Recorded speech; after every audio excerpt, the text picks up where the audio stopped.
नमस्कार दोस्तों, books of wanted की एक और नई पेशकश में आपका स्वागत है। आज की इस पेशकश में मैं अपने दोस्त के द्वारा भेजी हुई उसकी आप बीती बताना चाहूंगा कि कैसे वो एक सुनसान सड़क पे मौत को छू कर आया है। तो आइए अपनी कहानी की ओर आगे बढ़ते हैं। मेरा नाम आरव है और ये कहानी मैं books of wanted YouTube channel को भेज रहा हूँ। तो आइए मेरी कहानी मेरी जुबानी ही सुनते हैं। मैंने बचपन में कई डरावनी कहानियां सुनी थी, लेकिन कभी यह नहीं सोचा था कि उन कहानियों जैसा मेरी जिंदगी में भी कुछ ऐसा ही होगा। यह किस्सा है मेरी उस रात का जिस रात मैंने मौत को अपनी आंखों से देखा था। उस दिन मैं देहरादून में अपने दोस्त की शादी से लौट रहा था।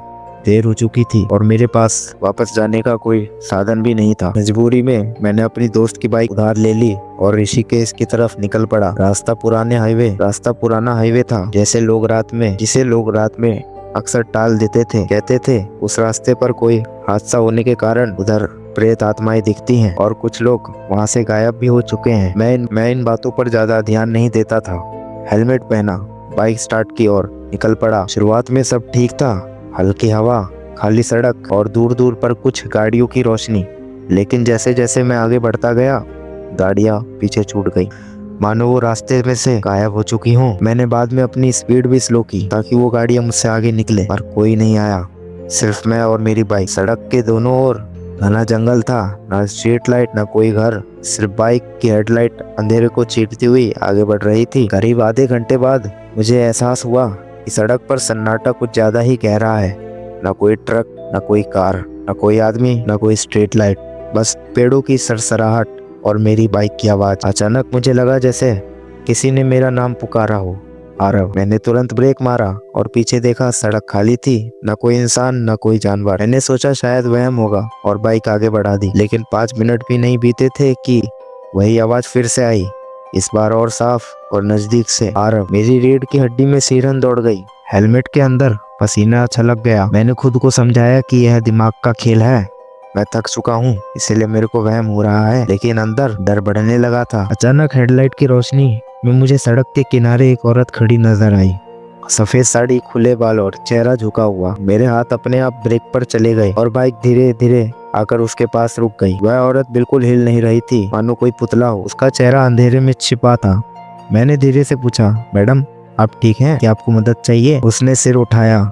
उसका चेहरा देखकर मेरा खून जम गया। आंखें बिल्कुल काली, जैसे उनमें कोई सफेदी ही ना हो, होठ नीले और चेहरे पर अजीब सी मुस्कान। उसने मेरी तरफ हाथ बढ़ाया और फुसफुसाई, सवारी चाहिए? मेरा दिल जोर जोर से धड़कने लगा। दिमाग ने कहा तुरंत भागो।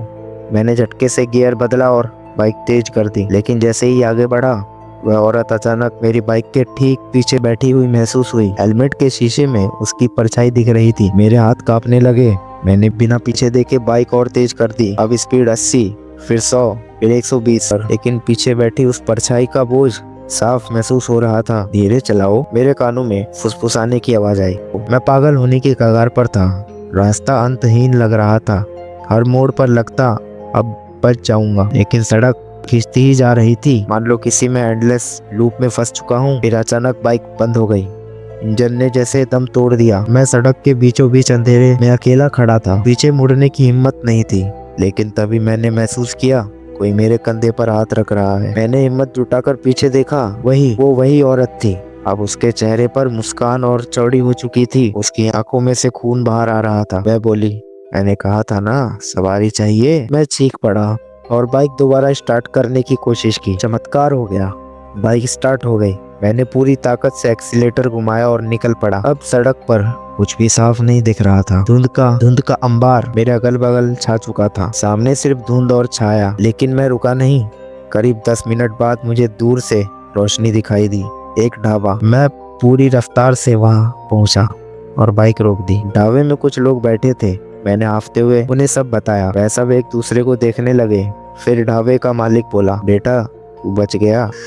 इस सड़क पर कई लोग मरे हैं। जिस औरत को तूने देखा वह यहाँ सालों पहले एक्सीडेंट में मारी गई थी। आज तक उसकी आत्मा सवारी ढूंढती है, जिसे वह मिल जाए वो कभी वापस नहीं आता। मेरे शरीर से पसीना टपक रहा था। मैं अब भी उस ठंडे हाथों का स्पर्श महसूस कर रहा था। उस रात के बाद मैंने कसम खाई कि उस हाईवे पर कभी नहीं जाऊंगा। लेकिन आज भी जब रात में मैं अकेला सड़क पर चलता हूँ तो कभी कभी वही फुसफुसाहट सुनाई देती है। सवारी चाहिए। दोस्तों कमेंट में बताना ना भूले कहानी कैसी लगी, और कहानी सुनने के लिए धन्यवाद।